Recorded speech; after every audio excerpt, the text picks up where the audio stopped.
vimos una comunicación que se envió por parte de MBC Comunicaciones, no a nosotros, sino al director editorial del periódico El Universal, con motivo de la columna, el artículo de Javier Tejado Donde, del que hemos hablado mucho ayer y hoy. Sí. Y creo que por razones obvias es importante leer lo que MBS dice, o quien firma por MBS, en esta carta. Lo firma Felipe Chao Evergenji, vicepresidente de Relaciones Institucionales y Comunicación Corporativa. Ciudad de México, 12 de febrero de 2019. Es decir, esto se envió ayer y seguramente está dando a conocer en este momento. Yo no lo había visto, lo estamos viendo ahora. Y entonces, pues vamos a ver qué dice MBS Comunicaciones sobre este tema. A David Aponte, director editorial del periódico El Universal presente, le dice lo siguiente: señor director, negamos categóricamente las conjeturas publicadas el día de hoy por el señor Javier Tejado, sobre las que me permito hacer las siguientes precisiones. 1. El motivo de la terminación del contrato con la periodista Carmen Aristegui fue porque públicamente anunció que MBC Radio lanzaría en nuestro país la plataforma denominada MexicoLeaks. Bueno, eso no soporta la prueba de la risa, ¿no? No soporta la prueba de la risa, pero ahí dicen esto. Increíble, bueno.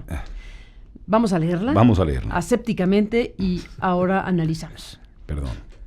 Anunció, la razón de la terminación del contrato con la periodista Carmen Aristegui fue porque públicamente anunció que MBC Radio lanzaría en nuestro país la plataforma denominada MexicoLeaks.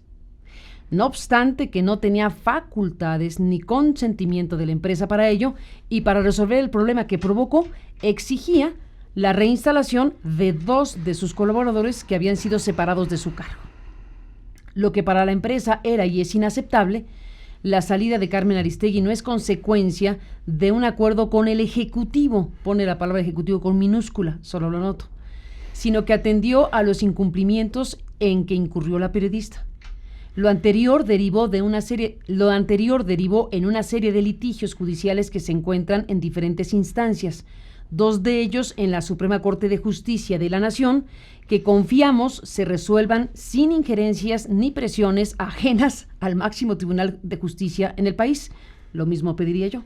¿Se refieren a Castilla, con su por ejemplo? 2. En lo que toca a la banda 2.5 GHz, Grupo MBS retuvo su concesión y posterior comercialización con base en una resolución de la segunda sala de la Suprema Corte de Justicia de la Nación del mes de abril de 2013, 2 años antes de la salida de Carmen Aristegui, resolución que el señor Tejado Donde conoce, pero que convenientemente para sus conjeturas omite mencionar.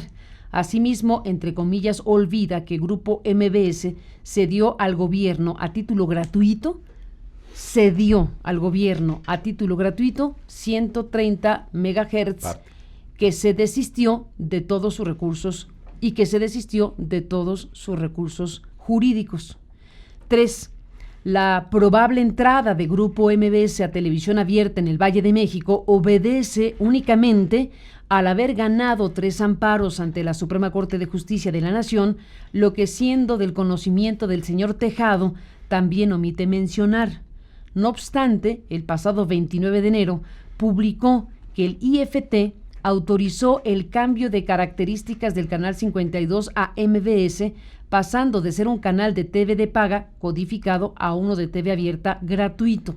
Esto es, la supuesta autorización para transmitir en televisión abierta se da a 2 meses de iniciada la presente administración. 4.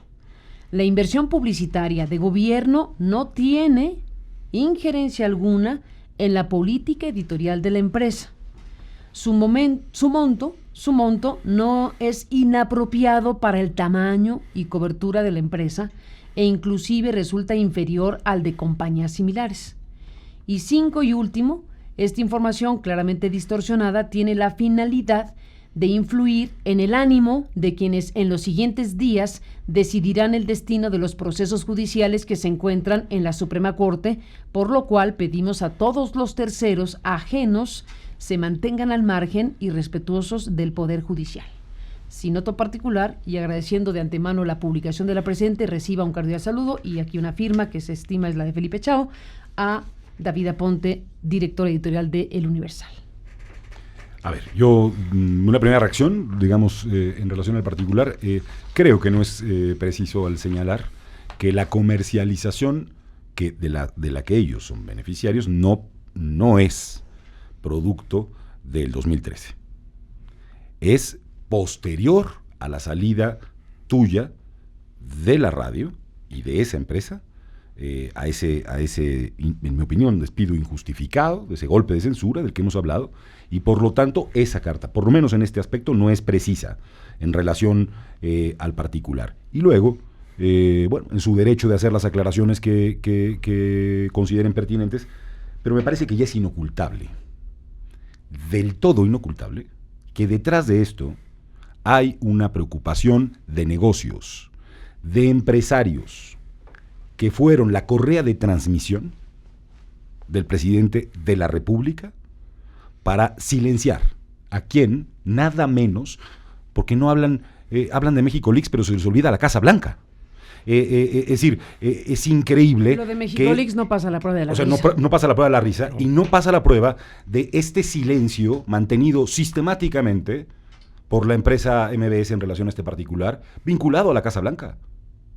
¿Qué relación tiene este tema con el silenciamiento que se intentó en contra de un equipo de periodistas y después con el pago mediante resoluciones en todos los órdenes con la operación de un gobierno como el de Peña Nieto, no solo corrupto, sino corruptor, y no solo del Poder Ejecutivo, también del Poder Judicial y también de los órganos autónomos? Porque si por algo se caracterizó ese gobierno, fue justamente por llevar la corrupción en todos sus sentidos y dimensiones a órganos constitucionales autónomos y al Poder Judicial. Y uno de esos vehículos, por supuesto, era la propia Presidencia de la República y el despacho de asuntos jurídicos de esa presidencia, uno al que Gabriel ha hecho referencia el día de hoy. Y mira, aquí es muy claro que cualquier historia que se cuente de manera parcial no es confiable. Esta historia de estos personajes Vargas no nace y termina en el momento que ellos, a modo, seleccionan convenientemente. Porque a lo que hemos hecho referencia, y usando la palabra que usa este personaje en la carta, la palabra retención, la palabra retuvo. ¿De qué estamos hablando? Estamos hablando de gracias del Estado, de concesiones que arbitraria y discrecionalmente el poder público hace en favor de unos personajes que se dedican profesionalmente a detentar, retener en su provecho activos del Estado que son incapaces de explotar. ¿Cuál es el problema de fondo? Que no debemos de cortar la historia donde este personaje lo propone. Tenemos que analizar realmente la cantidad de activos del Estado, y estos son espacios del espectro radioeléctrico que ha detentado y retenido sin explotar, y que luego de haberlos administrado a conveniencia los vende como si fueran propios, a grado tal que dice y usa la palabra cesión gratuita para devolverle al Estado lo que es del Estado. Pero no solo eso, claro. Estamos hablando de una práctica o vicio comercial inaceptable que da la pauta de las relaciones inconvenientes entre el poder público y los propietarios de los medios de comunicación, donde las concesiones son ese instrumento del pago de favores. Sí, en efecto, este acoso vulgar y grotesco llevado en contra de Carmen Aristegui es solamente un capítulo de la historia que tenemos que conocer todos los mexicanos, y que en el gran contexto lo que hace saber mi alumno Javier Tejado, pues no es otra. ¿Dónde fue tu alumno, Javier En el Tejado? Instituto Tecnológico Autónomo de México. En el ITAM. Así es. Él sí habla de esta gran historia, de toda la película completa, donde ahí sí las fechas ya no sacan de contexto lo que pasó. Pues ahí está la carta de MBS. Ya no le agregamos más, la gente tendrá sus propios criterios y valoración del asunto. A mí me parece sorprendente que vuelvan al tema Mexiconex Sí, después de todo perdóname, lo que han hecho no judicialmente. soportan. No Sí. soporta la prueba de la risa. La desesperación es la desesperación. Es una cosa tremenda este asunto y estamos a la espera de que la Corte nos diga qué pasó con esta sentencia en el caso del contrato, qué va a pasar con el caso de daño moral la semana que entra. Y bueno, pues cerramos esta mesa ahora sí, a reserva de que sigamos conversando, por supuesto, el próximo miércoles, pero me despido con una aclaración. Otra réplica que nos están enviando, en este caso César Castillejos, que lo mencionó Gabriel Reyes Orona. César Castillejos, director de Comunicación Social de la Suprema Corte de Justicia de la Nación, llamó para aclarar que no tiene ningún parentesco con Humberto Castillejos, ex consejero jurídico de la Presidencia. Como cuando en la presidencia también lo ayudaba a redactar los comunicados de prensa. La relación de César Castillejos y Humberto Castillejos, más allá de la sangre, es una larga historia de vinculaciones que nos demuestran que más allá de una presidencia formal en la Corte, hay también una presidencia real. Entonces veremos si las medidas y decisiones que sigue tomando el señor presidente Arturo Saldívar van en el sentido de reintegrar todo el equipo que Peña Nieto tuvo a su disposición, porque no podrá negar que también pertenece a ese César Castillejos Rangel. Pues César Castillejos dice Bueno, que por lo aclarado pronto, que... en lo que corresponde a parentesco, Exacto. aunque se apellida Castillejos, no es pariente de Humberto Castillejos, Que- ex consejero que si jurídico de re- Peña Nieto. Que De si acuerdo. revisa con cuidado lo que aquí se dijo, no dije ni que fuera pariente ni que fuera primo. Él está saliendo a defender algo de lo que todavía no se le ha acusado. Bueno, pues seguiremos hablando. Gracias por la llamada a Castillejos y su planteamiento al asunto, y abierto el micrófono a quien quiera replicar o ampliar lo que aquí se ha dicho, que ha sido mucho esta mañana. Muy bien. Alfredo, gracias por estar aquí. Fuerte abrazo. Gracias a Figueroa, gracias a Gabriel Reyes Orona por estar aquí, a los dos.